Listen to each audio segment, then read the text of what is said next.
Est-ce le signe que la grève dans les transports touche à sa fin au 46e jour du conflit de la réforme des retraites, les métros et les bus vont de nouveau circuler normalement en région parisienne, Fabienne En tout Lemoyle. cas, l'UNSA, le premier syndicat, la RATP, vient d'annoncer qu'il suspendait la grève alors que c'était l'un des principaux bastions de la contestation dans la bataille contre cette réforme et que ce syndicat disait encore il y a une semaine après la lettre d'Édouard Philippe et le retrait provisoire de l'âge pivot que la grève allait continuer, Olivier Samin. Oui, mais voilà, 45 jours de grève, une vraie fatigue et surtout des retenues sur salaire qui commencent à peser très lourdement. Voilà ce qui a conduit les AG du réseau ferré de la RATP à voter une suspension du mouvement à compter de lundi.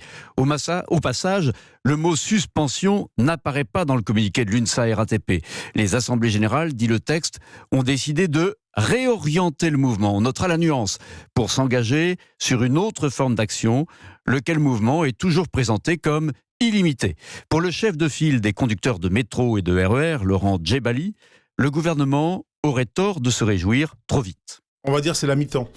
C'est la mi-temps et voilà, on va repartir. Et l'envie, elle est toujours là. Donc moi je l'ai vu encore dans les terminus.